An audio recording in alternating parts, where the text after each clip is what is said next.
প্রেমের বিষে দর্শে গো যাহারে, আরে কি করিবি উদয় তার গো বিষে পরাণ যায়, প্রেমের বিষে পরাণ যায় গো।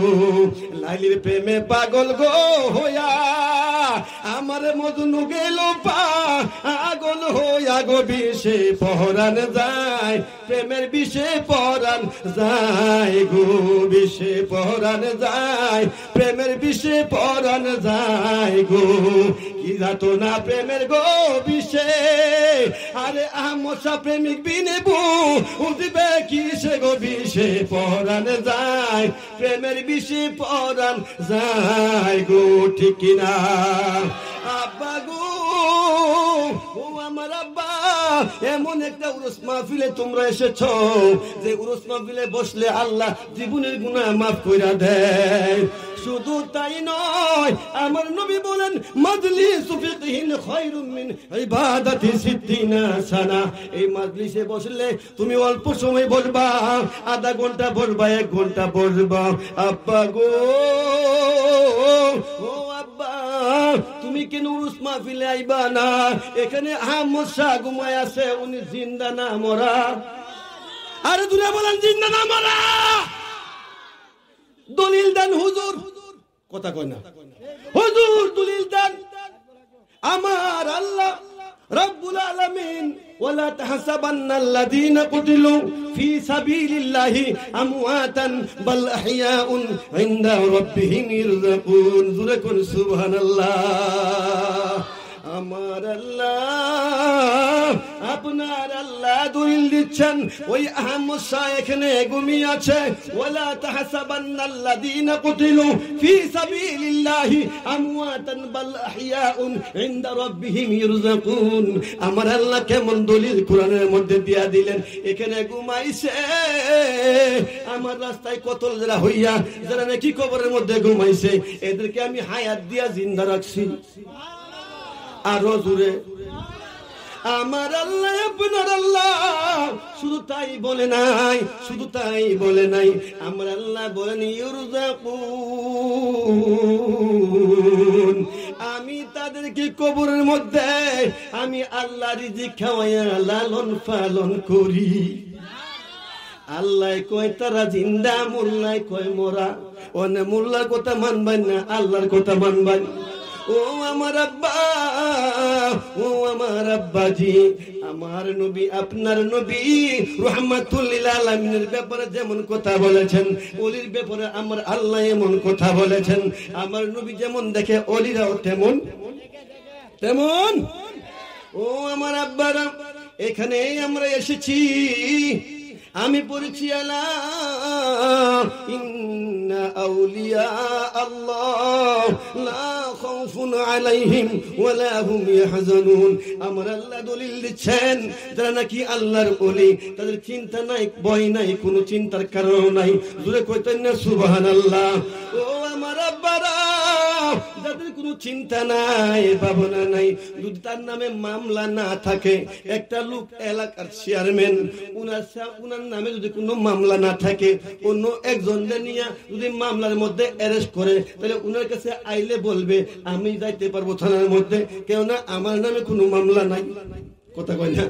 যদি আল্লাহর ওলিরা, এমন আল্লাহর ওলি যাদের আল্লাহর দরবারে তাদের নামে কোনো মামলা নাই, আপনি আমি যদি আসামি হইয়া যাই, এরা যাইয়া আমার নবীর কাছে, আমার আল্লাহর কাছে ওকালতি করবে। সুবহানাল্লাহ বলেন। ও আমার আব্বারা, এরপরে আমার আল্লাহ কি বলেন? ইন্না রাহমাতাল্লাহি করিবুম মিনাল মুহসিনিন। আল্লাহু আকবার। আমার আল্লাহ, আপনার আল্লাহ কেমন কথা কয়? তোমরা কি রহমত পাইতে চাও? আল্লাহ গো, আমরা রহমত পাইতে চাই। কোথায় গেলে আমরা রহমত পাইব? আমার আল্লাহ কয়, আমার আল্লাহ কয় তো ওলির দরবার, ওলির সামনে আলোচনা করতে হবে। ঠিক কিনা বলেন? ও আমার আব্বা, ও আমার বাবারা, এমন কাজ কারবার আল্লাহ বলেন ইন্না নিশ্চয় রহমাতাল্লাহি, আমি আল্লাহর রহমত পাইবা। আল্লাহ গো, আল্লাহ গো, কোথায় গেলে আপনার রহমত পাইব? আমার আল্লাহ কই কারিবুম নিকটে, মাঝি কারিবের সিগা দিয়া আমার আল্লাহ, আপনার আল্লাহ বলতেছেন নিকটে যাইবা। আল্লাহ গো কার নিকটে যাব? মিনাল মুহসিনিন, মুহসিন বান্দা যারা, আমার ওলি যারা, তাদের কাছে আমি রহমত রেখে দিয়েছি, ওইখান থেকে তোমরা গিয়া রহমত নিয়ে আসো। ঠিক কিনা বলেন? অলিদের অলি যিনি গাউসুল আজম জিলানী, অলিদের অলি যিনি গাউসুল আজম জিলানী, বাগদাদে জন্ম কুতুবে রাব্বানি, বলো বাগদাদে জন্ম কুতুবে রাব্বানি, বলো অলিদের অলি যিনি গাউসুল আজম জিলানী, অলিদের অলি যিনি গাউসুল আজম জিলানী, বাগদাদে জন্ম কুতুবে রাব্বানি, বলো বাগদাদে জন্ম কুতুবে রাব্বানি। বংশ তোমার হাসান হুসাইনি, তুমি হইলা মা ফাতেমার নয়ন মনি, বলো বংশ তোমার হাসান হুসাইনি, তুমি হইলা মা ফাতেমার নয়ন মনি। একবার দিদার দেখাও তুমি ওগো গাউসে সামদানি, একবার দিদার দেখাও তুমি ওগো গাউসে সামদানি, বাগদাদে জন্ম কুতুবে রাব্বানি, বলো বাগদাদে জন্ম কুতুবে রাব্বানি। অলিদের অলি যিনি গাউসুল আজম জিলানী, অলিদের অলি যিনি গাউসুল আজম জিলানী, বাগদাদে জন্ম কুতুবে রাব্বানি, বলো বাগদাদে জন্ম কুতুবে রাব্বানি।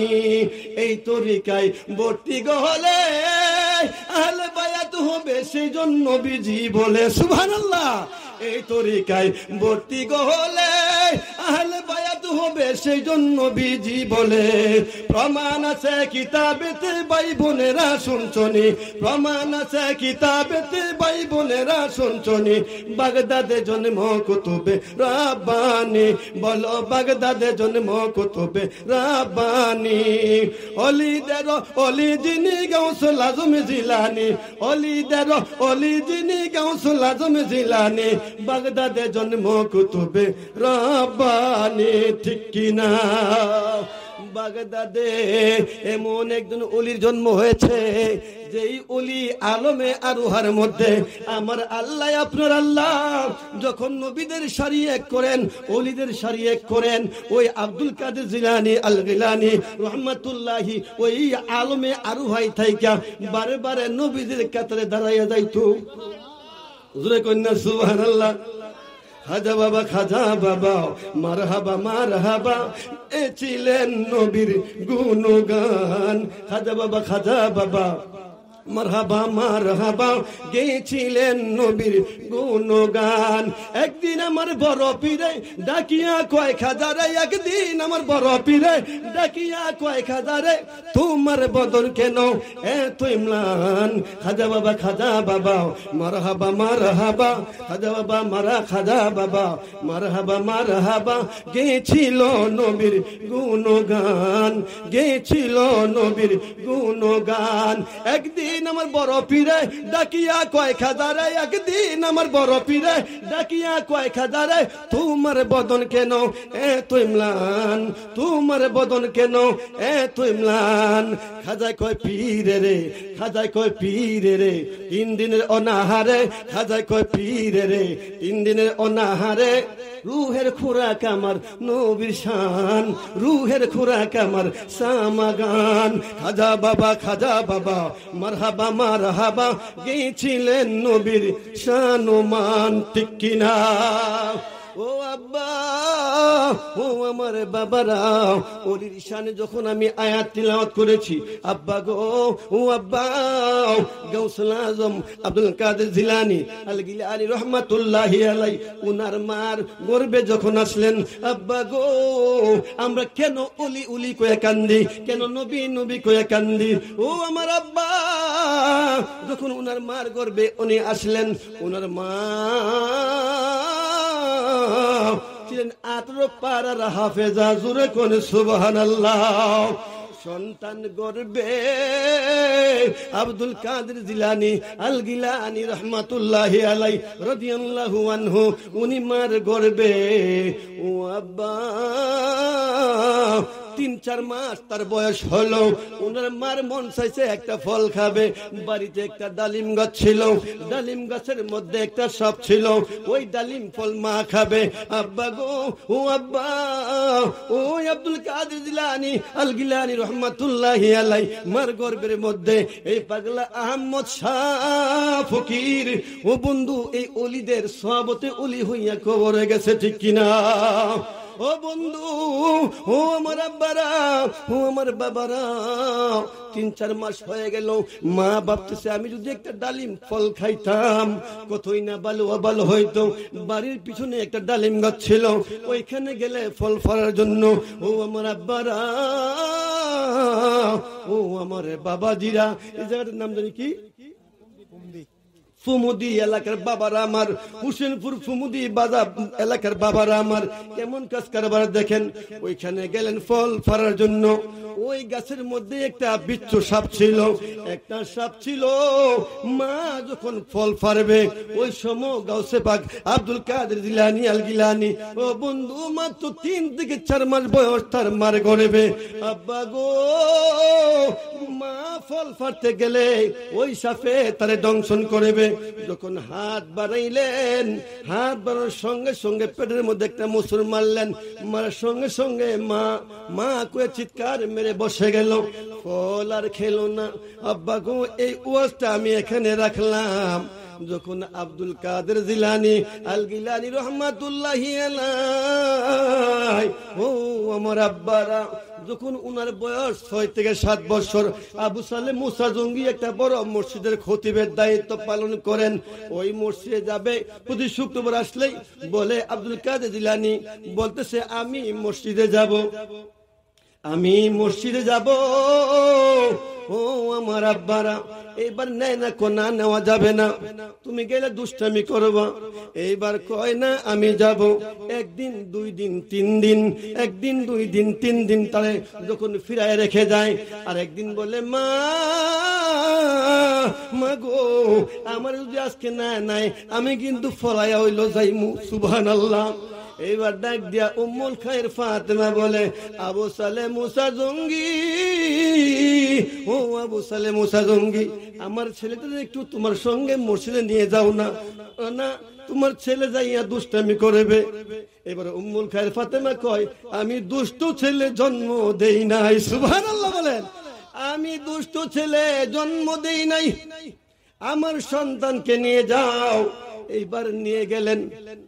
নিয়ে যাওয়ার পরে মসজিদে যখন গেলেন, মসজিদে যাইয়া সবার আগে মসজিদে যাইয়া উনি আগের কাতারে বসলেন। বয়স 6 থেকে 7 বছর। কয় বছর? 6 থেকে 7 বছর তার বয়স। ও আমার আব্বারা, এইবার আগের কাতার পুরা হয়ে গেল। আব্দুল কাদের জিলানী আল গিলানী রহমাতুল্লাহি আলাই বলে তুমি বাচ্চা মানুষ পিছনের কাতারে যাও। এবার দ্বিতীয় কাতারে আসলো। দ্বিতীয় কাতার পুরো হয়ে গেল। জুমার দিন মুসল্লি অনেক বেশি হয়। এবার দ্বিতীয় কাতার পুরো হয়ে গেল। ডাক দেখো আব্দুল কাদের, ও আব্দুল কাদের, তুমি ছোট মানুষ পিছনের কাতারে যাও। 3 নম্বর কাতারে আসলো। 3 নম্বর কাতারে যখন আসলেন, বাবা গো, 3 নম্বর কাতারের পরে বলে 4 নম্বরে যাও, 5 নম্বরে যাও। শেষ বেলা এক লোক বলে তুমি মসজিদের বারিন্দায় যাও। সুবহানাল্লাহ। ও বাবু, ও আব্দুল কাদের জিলানী, তুমি মসজিদের বারিন্দায় যাও। মসজিদের বারিন্দার মধ্যে দাঁড়াইলেন। দাঁড়ায় দেখে জাহান্নামী মানুষগুলার সামনে, জান্নাতি মানুষগুলা পিছে। সুবহানাল্লাহ। জাহান্নামী মানুষগুলো সামনে। যে মানুষগুলো সমাজে দুষ্টামি করে, শয়তানি করে, একজন আরেকজনের ক্ষতি করে, এমন সমাজে মানুষ আছে না নাই? এরা শুক্রবার দেখবেন আতর মাইরা, সেন্ট মাইরা, পাঞ্জাবি গায়ে দিয়ে সবার আগে, কথা কয় না, সবার আগে দাঁড়াইয়া যখন বসে রইলেন, আব্দুল কাদের কয় আমার কথা তো কেউ শুনবে না, তাদের বিচারগুলো আমি কেমনে করব? সবাই নামাজে দাঁড়িয়ে গেল। আব্দুল কাদের কয়, আমি আজকে নামাজ পড়ব না, আমি আজকে তাদেরকে শাস্তি করব। সুবহানাল্লাহ, আমি তাদেরকে আজকে শাস্তি করব। কেমনে শাস্তি করবে? ও বন্ধু, ও আমার আব্বারা, পিছের জুতা সামনে নিল, সামনের জুতা পিছে আনলো। আপনি জুম্মা করে যান, এক জায়গায় জুতা রেখে গেলে তো আপনি ওইখানেই খুঁজবেন, ঠিক না? আপনি জুতোগুলো রাখছেন এখানে, আপনি কি আর জায়গায় খুঁজবেন? যেখানে রাখছেন ওইখানেই আপনি খুঁজবেন। লোকগুলা নামাজ শেষ করে, লোকগুলা নামাজ শেষ করে যখন বের হলেন, বের হয়ে দেখে জুতায় কেউ তো কোনো জায়গা তার নাই, লাগ দেখতে এলোমেলো আর কি। লাগার পরে ব্যাপারটা কি? জুতা রাখলাম হেন, গেল হেন, হেলে আমি রাখলাম হেন, জুতা ফুললো হেন, কারণটা কি? তা এর একটা মানে হট্টুগুলো আরম্ভ হয়ে গেল। মুয়াজ্জিন সাহেব কয়, মুয়াজ্জিন সাহেব ব্যাপারটা কি? ইমাম সাহেব ব্যাপারটা কি? জুতাগুলো রাখি আমরা একভাবে, জুতাগুলো হয়ে যায় আরেকভাবে, কারণ কি? এইভাবে 2 জুম্মা গেল। কয় জুম্মা? 2 জুম্মা চলে গেল। 2 জুম্মার শেষ জুম্মার মধ্যে, 3 নম্বর জুম্মার মধ্যে মুয়াজ্জিন সাহেব ডাক দিয়ে কয়, হুজুর, ও ইমাম সাহেব, হুজুর নামাজ আরম্ভ করেন। উনি বলতেছে, আমি আজকে জুম্মা পড়বো না, আমি আজকে জুহুরের নামাজ পড়বো, দেখবো এই কাজটা কে করে। বলতেছে, আমি আজকে দেখবো এই কাজটা কে করে। সামনে জুতা পিছনে, পিছনে জুতা সামনে নেয়, এই দুষ্টমিটা কে করে, আমি আজকে দেখবো। এইবার মুয়াজ্জিন সাহেব মসজিদে কোনায় গিয়া লুকায়া রইলেন। আর এই দিক দিয়ে আব্দুল কাদের জিলানী আল গিলানী রহমাতুল্লাহি আলাই, উনি আগের জুতা পিছনে নেয়, পিছনের জুতা সামনে নেয়। যখন এই ঘটনা করতেছে, মুয়াজ্জিন সাহেব দেখছেন, দেখে গিয়ে নামাজে শামিল হয়ে গেছেন। মুয়াজ্জিন সাহেব কয়, বুঝেছি আমাদের ইমাম সাহেবের ছেলে বুঝি দুষ্টামি করে। লা ইলাহা, জুরে জুরে লা ইল্লাল্লাহু, লা ইলাহা, জুরে জুরে লা ইলাহা, মাশাআল্লাহ লা ইলাহা, মারহাবা লা ইলাহা, আরো জুরে লা ইলাহা, মাশাআল্লাহ লা ইলাহা, মধুর সুরে লা ইলাহা, আল্লাহু আল্লাহ, আল্লাহু আল্লাহ, আল্লাহু আল্লাহ, আল্লাহু আল্লাহ, আল্লাহু আল্লাহ, আল্লাহু আল্লাহ। কাউরে তুমি বানাইলা আল্লাহ, ঈসা রূহুল্লাহ, আল্লাহু আল্লাহ, আল্লাহু আল্লাহ, আল্লাহু আল্লাহ, আল্লাহু আল্লাহ, আল্লাহু আল্লাহ, আল্লাহু আল্লাহ, আল্লাহু আল্লাহ, আল্লাহু আল্লাহ, আল্লাহু আল্লাহ, আল্লাহু আল্লাহ, আল্লাহু আল্লাহ, আল্লাহু আল্লাহ, লা ইলাহা ইল্লাল্লাহু মুহাম্মাদুর রাসূলুল্লাহ সাল্লাল্লাহু আলাইহি ওয়াসাল্লাম। সকলে বলেন আলহামদুলিল্লাহ। কুররাত আইনি বিকা ইয়া রাসূলুল্লাহ বলে নাও পারেন, সাল্লাল্লাহু আলাইহি ওয়াসাল্লাম বলে চোখের মধ্যে লাগাইবেন, অনেক সওয়াব হবে। কোন আলহামদুলিল্লাহ। এটা তাফসীরে জালালাইনে আসছে যে এই আমলটা যে করবে, রাসূল বলে যে আমি কিয়ামতের ময়দানে এই আমলটা করার কারণে জান্নাতীদের কাতার যেটা হবে, আমি এই আমার উম্মতকে ধরে নিয়ে ওই জান্নাতীদের কাতারে উঠায় দিব। সুবহানাল্লাহ। নবীর মুহাব্বতে, কার মুহাব্বতে? নবীর মুহাব্বতে। নবীকে ভালোবাসবেন জানের চাইতে বেশি, ঠিক না? নবীকে কে চাইতে বেশি ভালোবাসবেন? জানের চাইতে বেশি ভালোবাসবেন, তখনই আপনি ঈমানদার হতে পারবেন। না হলে আপনি ঈমানদার হওয়া সম্ভব না। তাহলে আপনি আমি আজকে নবীর শান মান, নবীর শান, নবীর গান, নবীর ইজ্জত যার অন্তরে আছে সে হয় আবু বকর, আর নবীর দুশমনী যার ভিতরে আছে সে হয় কি? আবু জাহেল। ঠিক কিনা বলেন? ঠিক কিনা? তাহলে আমরা নবীর ভালোবাসা নিয়ে থাকতে চাই কি চাই না? তাহলে অলির সোহাবতে থাকতে হবে। যারা অলির হাত ধরেছে তারা রাসূলের হাত ধরেছেন, আর রাসূলের হাত ধরেছে যে সে আল্লাহর হাত ধরেছেন। কোন সুবহানাল্লাহ, কোন সুবহানাল্লাহ। ও আমার আব্বারা, ও আমার বাবারা, ও আমার হোসেনপুর ভূমন্ডি বাবারা, কেমন কাজ কারবার দেখেন। এবার এইবার বলতেছে মুয়াজ্জিন সাহেব যে ইমাম সাহেব হুজুর, আবু সালেহ মুসা জঙ্গি হুজুর, এই দুষ্টামি কে করে জানেন? সব মানুষজন বের হয়ে গেল, তখন হুজুরের বসায় বলতেছে এই কাজ তো আপনার ছেলে করে, আপনার ছেলে করে। হুজুর, আমি যদি সবার সামনে আপনাকে জিজ্ঞাসা করি আপনি লজ্জা পাবেন, এই জন্য হুজুর সবাই যাওয়ার পরে আমি আপনাকে জিজ্ঞাসা করলাম আপনি আমার সন্তানকে শাসন করেন। এবার আবু সালেহ মুসা জঙ্গি কয়, মুয়াজ্জিন সাহেব, ও মুয়াজ্জিন সাহেব, আমি আমার সন্তানের বিচার করতে পারবো না। কেন পারবেন না? যে আমার সন্তানের বিচার আমি বাড়িতে যাইয়া দিব। কেন বাড়িতে যাইয়া দিবেন? আপনি কেন করতে পারবেন না? ডাক দিয়ে কয়, মুয়াজ্জিন সাহেব, আমি যখন এক জায়গার মধ্যে সফরে গেলাম, আমার সন্তান আব্দুল কাদের জিলানী আল গিলানী রহমাতুল্লাহি আলাইহি আমার সঙ্গে নিয়ে গেলাম। যে এলাকার মধ্যে বাঘের ভয়, ও বন্ধু, ও মুয়াজ্জিন সাহেব শুনেন শুনেন, আমি যখন ওই রাস্তা দিয়ে যাই আমি খুব সাবধানে যাই। আমার আব্দুল কাদের আমাকে বলে, আব্বা আমি আজকে আপনার সঙ্গে আজকে আপনার বাণিজ্যে যাব, আপনার সঙ্গে আমি আজকে ব্যবসায় আমি আপনার সঙ্গে যাব। আমি বললাম না, তোমার নেওয়া যাবে না, ওইখানে বাঘের ভয় আছে। আব্দুল কাদের কয়, বাঘের ব্যাপারটা আমার উপরে ছেড়ে দিন। সুবহানাল্লাহ। কি কয়? বাঘের যে বিষয়টা এটা আমার উপরে ছাইরা দিন। ও আব্বা, আপনি ভয় পাবেন না। রাস্তা দিয়া ছুটলেন, রাস্তা দিয়ে যেখানে বাঘের ভয়, এখানে গিয়া বলে, বাবারে আমি যাইতে পারবো না। ওই যে দেখা যায় পাহাড়ের উপরে বাঘ দাঁড়ায় রয়েছে, আমরা যাওয়ার সঙ্গে সঙ্গে দৌড় মাইরাই আমরা ধরবো।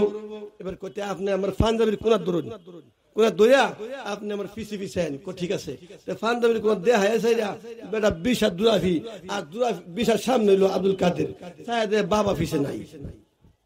সুবহানাল্লাহ। ডাক দিয়ে কই, আব্বা, ও আব্বা, আপনি তো দূরে কেন? ওই যে বাঘ আসতেছে, বাবারে আমি আর সামনে যাইতে পারবো না। ডাক দিয়ে কই, আব্বা গো, আপনি আমার পাশে আসেন, আপনি ভয় পাবেন না। কই, আমি দূরে আছি, দূরেই থাকি, তুমি সামনে সামনে যাও, আমি পিছনে পিছনে আসতেছি। আব্বা গো আমার, ওইখানে যাওয়ার সঙ্গে সঙ্গে বাঘরে দেখা আব্দুল কাদের জিলানী আল গিলানী রাদিয়াল্লাহু আনহু উনি সামনে চলতে শুরু করলেন।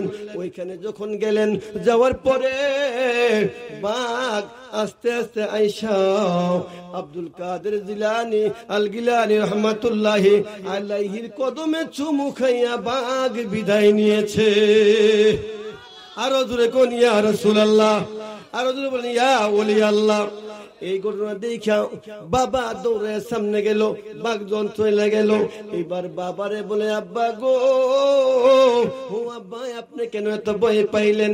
আপনি জানেননি বাঘে আমার সঙ্গে কথা হইছে? সুবহানাল্লাহ বলেন। কি কথা হইছে? ওই বাঘে যখন আমার পাশে আসবে আল্লাহর কাছে বললো, আল্লাহ গো, ও আল্লাহ, আমি তোমার বন্ধু গাউসুল আজম আব্দুল কাদের জিলানী আল গিলানী রহমাতুল্লাহি আলাইহির সঙ্গে কথা বলবো। ও আল্লাহ, আমার জবান খুলে দাও। আমি তার সঙ্গে কথা বলেছি, সেও আমার সঙ্গে কথা বলেছে। বলে সুবহানাল্লাহ। আল্লাহুম্মা সাল্লি আলা মাওলানা মুহাম্মদ ওয়া আলা আলি সাইয়্যিদিনা মাওলানা মুহাম্মদ। লা ইলাহা জোরে লা ইলাহা, মধুর সুরে লা ইলাহা, ভালো লাগে লা ইলাহা, মারহাবা লা, জোরে লা ইলাহা, জোরে লা ইলাহা, মাশাআল্লাহ লা ইলাহা, জোরে লা ইলাহা, মারহাবা লা ইলাহা, জোরে লা ইলাহা। আল্লাহু আল্লাহ, আল্লাহু আল্লাহ,